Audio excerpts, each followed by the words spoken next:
Uncle DJ is back, and this segment is supposed to be a beard tip, but it looks like I've got a little help today, as Miss Yin, one of the Yin and Yang twins, has decided to spend a little time with her daddy. So we'll go ahead and let her do that, and I can talk to you a little bit about beards and cats, the attraction that typically happens when you have a cat that just loves to be clingy and just loves to do what she does. All of my animals have gotten used to this beard because I've had it much longer than they. I have one that's 17, and the other two are just coming into 9 years old right now. This is one of the 9-year-olds, tuxedos, and the one that is 17 is the mamacita of the family, as I call her, and that's Connie. She's the Russian blue. Well, these animals have been beard lovers for as long as they've been with me, which has been all their life. And I noticed something about animals and fur.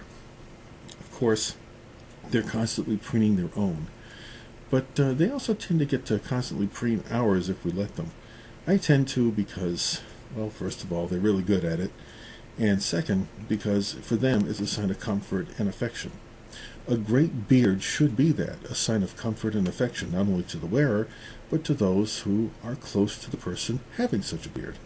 So for animals, this is a no-brainer. They tend to get very comfortable around furry things because they themselves emulate the fur. So this one right there, my little girl, is in her cuddle mode right now. You can probably hear her gently purring. She's the type of cat, too, that just rests in my arms for a number of minutes, sometimes an hour at a time, or the one I find peering over me at the dark of night, little eyes glowing at me, saying, are you awake? Are you alive? They do that because they're just used to the quote-unquote big kitty in the room. Yang is another one that does great things, her twin, and she will do a lot of the pruning and preening. In fact, usually what Yang does, I'll let her go, is a little chin trick where she literally tucks her head, rolls it right under the beard, and she keeps herself there, and she just purrs like crazy and falls asleep. It's Yang's way of, I guess, feeling safe, and that's a wonderful thing too. Animals really have instincts that we've long since forgotten from being advanced or smart or whatever you want to call it. But every time I look at an animal, and every time I look at the things that they tend to draw near to in humans, it tends to be those things where the human can relate to the animal side, and thereby the animal can relate to the human side. And one thing animals can relate to right away is hair, because they're covered in it. So a beard for me is a sign for them of the big kitty being safe and warm and loving, and it works very, very well for them, as it does for me. Time after time, researchers from the four corners of the world have said animals do great things for us.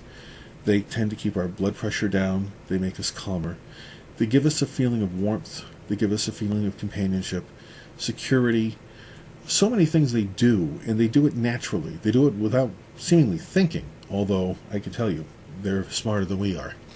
They get the fact that atmosphere for them means a place that they have some control over, a place where they feel safe, a place where they're able to find things, a place where they know the times to do things and the times to change habits and the times to make themselves ready for something, like their meals or a litter box change, or the time that I'm coming in the door with 4 bags of groceries all for them. They know these things.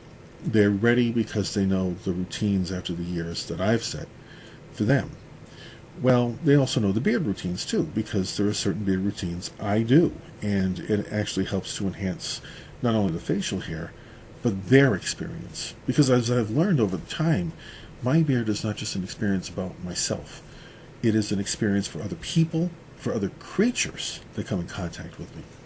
So there are things I do, and in the next segment of what I'm going to do with beard tips, I want to show you what some of those things are.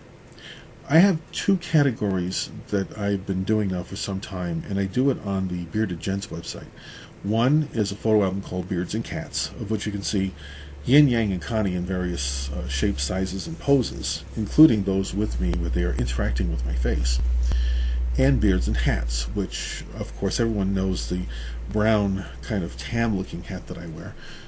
Trademark. It literally is a trademark to what I do in my efforts and endeavors. People know me by this hat and the face, and they go, well, this is the trademark Bill. This is who we know. So those are two things. But there's also something I've done for a very, very long time. I did it long before a beard. And that is in the preparation of hair. And I have one thing that I take out of the animal world that I actually use in the human world, and it works better than anything else. It's not the cheapest thing. It's not even the most appropriate thing. But I'll tell you, using this baby right here, which is an ion-based animal brush, is about the best experience your hair will ever have. If it works on dogs and cats and horses and whatever else, you would be surprised how it works on humans. So, this little baby right here is going to be the next tip I do, and I'll be doing that one very shortly to reveal to you. Hope you enjoyed this particular segment of Uncle DJ's Beard Tips, Beards and Cats. You got a little bit of a scenario of what that's all about. The next one's coming very soon. Thanks for watching.